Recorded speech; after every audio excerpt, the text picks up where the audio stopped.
বিয়েতে আল্লাহর সাথে নাফরমানির লিস্ট।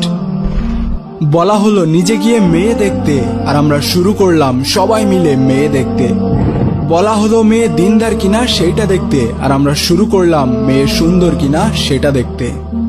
বলা হলো ছেলের দিনকে প্রাধান্য দিতে, আর আমরা শুরু করলাম ছেলের টাকা পয়সাকে প্রাধান্য দিতে।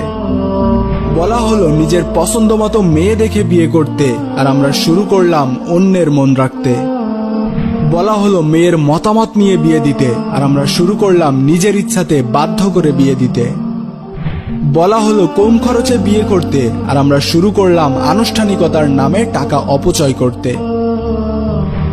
বলা হলো মসজিদে যেয়ে বিয়ে করতে, আর আমরা শুরু করলাম সেন্টারে শুটিং করে বিয়ে করতে। বলা হলো আল্লাহর সন্তুষ্টির জন্য বিয়ে করতে, আর আমরা শুরু করলাম নিজের স্বার্থের জন্য বিয়ে করতে। বলা হলো ছেলেপক্ষ ওয়ালিমা করে মানুষকে খাওয়াতে, আর আমরা শুরু করলাম মেয়ের বাবার উপরে জুলুম করে খাইতে। বলা হলো স্ত্রীর মোহরানা পরিশোধ করতে, আর আমরা শুরু করলাম যৌতুক নিতে। বলা হলো দ্রুত বিয়ে করতে, আর আমরা শুরু করলাম পিছিয়ে বিয়ে করতে।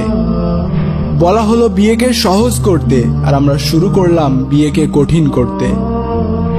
বলা হলো নতুন বউকে দেখে দোয়া করতে, আর আমরা শুরু করলাম হাতে টাকা ধরিয়ে দিতে।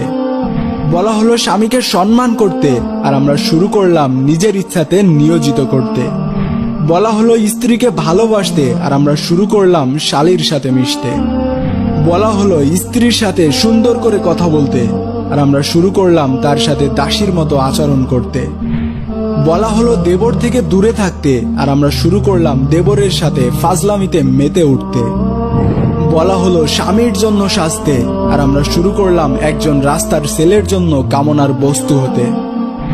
বলা হলো স্ত্রীকে পর্দায় রাখতে, আর আমরা শুরু করলাম তাকে নিয়ে বাজারে বেড়াতে।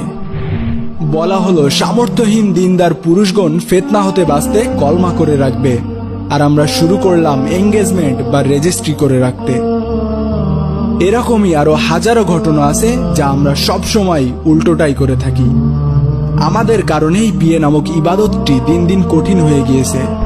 বিয়েতে বরকত কমে গেছে, সংসারে অশান্তি লেগেই থাকে।